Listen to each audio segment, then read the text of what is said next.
Hey guys, and welcome back to my channel. So tonight I'm actually having a good night. Um, I went into sort of I want to say a spell, but tonight I'm actually having a good night.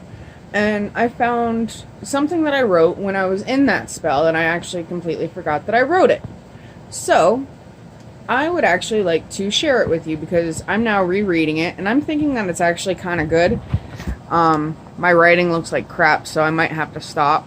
But I feel like what I got down here is sort of deep and personal on some levels. But I feel like maybe I might be going back into writing a little bit. I kind of want to get your guys' opinion. The piece that I'm about to do is really dark. So if you are in a dark place, please don't watch this video. I don't want to put you in a darker place, but if you are in a good place and think that you are going to be able to handle what is about to be said next, please go on ahead and continue watching this video, but just don't watch me just because you know that my life was a train wreck and stuff happens. But this here is the disclaimer that some of the words I'm about to say aren't always going to be the nicest of things. It can describe some pretty nasty scenarios. So if you want to continue, great, stay with me. If you don't, I'm sorry to see you go, but right now is where you gotta go. Okay, try and catch another video though, because a lot of my other content is kind of good, sort of, I don't know. A lot of pets, a lot of fuzzies. You might see one of my pets pop up in this video. Hi. I'm talking, I know. Mama's letting her hair down.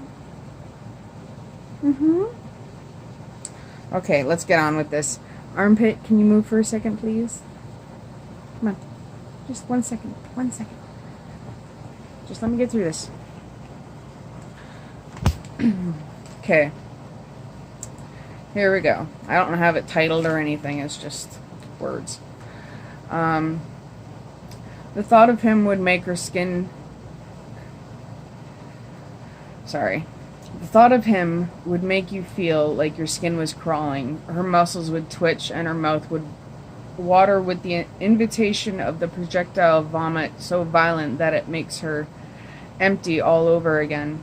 Time and time again he passes through her life like the passing train of cars on the track on the Christmas tree set under the tree. Round and round it goes, like the Ferris wheel never stops turning round and round the bend. Into the void you cannot see, but you know it's the imminent and enduring and everlasting unknown.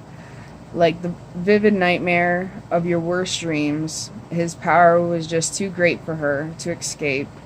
She can see the evil that was created in that dark basement of that one-bedroom apartment where she lay chained to the old-style radiator, where she had to become what she did not...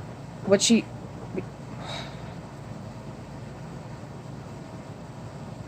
Where'd it go? Where she had to become what she did to survive. It's where she lost her dignity and a little of her self-worth. And what little self-worth a 15-year-old girl had. So some may think she knew what was about to happen, but she had no clue. She used to dream of painted ponies and pedigree doggies. Now the void is there like an undertow, happens so fast, making a mile in a minute, taking her further and further into the future where... crap. Yeah, my writing is really bad. Sorry, guys. Now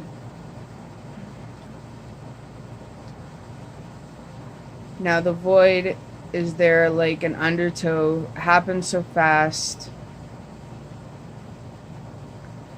making a mile in a minute, taking her further into the future, with every struggle for breath, She is winded, painted with the colors of pain and hostility. Painted. Well, yeah, I guess the word painted was there. Jeez. Painted with the colors of pain and hostility, anguish and fear. Now I gotta turn the page, hold on, because it was kind of long.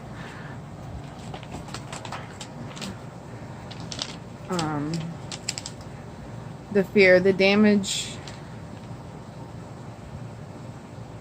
is too far done, and there is no super glue to fill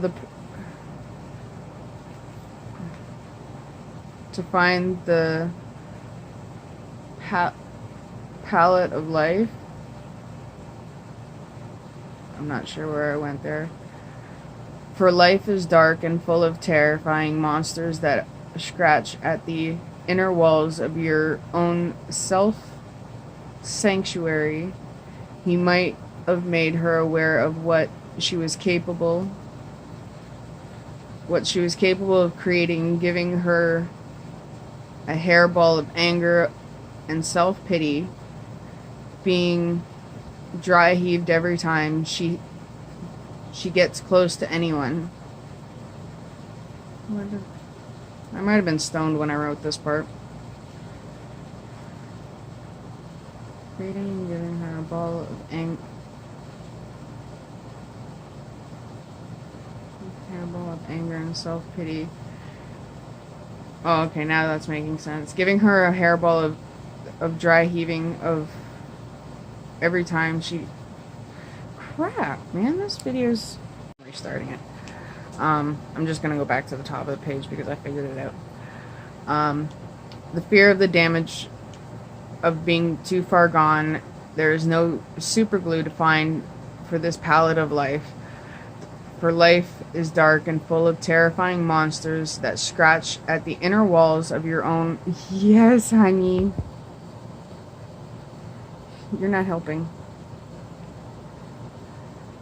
At the inner walls of your own self-sanctuary. He might have made her aware of what she was capable of creating, giving her a hairball of anger and self-pitying, being dry-heaved every time she would be able to get close to anyone, medicating herself to try to quit his voice, the lessons, the wording, the echo, and in the void he left behind. They say not to let others' actions dictate your own, but when you let your own actions take control, they can't... Hold on, please. Okay. Yeah, I know, you know. Anytime I get upset, she comes over.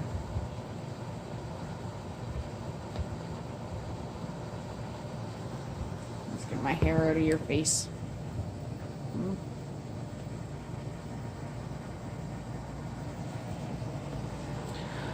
Okay, where was I?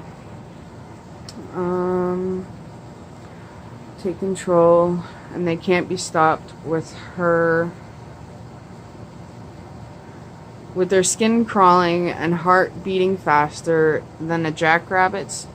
She inhales and exhales and repeats, trying to live. So that's all that I really wrote down. I'm sure that I could probably add to that. But, yeah, that's what I ended up getting down during my, I guess, downtime. Let me know what you think in the comments, and please don't be afraid to subscribe. I don't really have that many of you. And, yeah, maybe let's try and make this thing work, huh? Because, I gotta do something.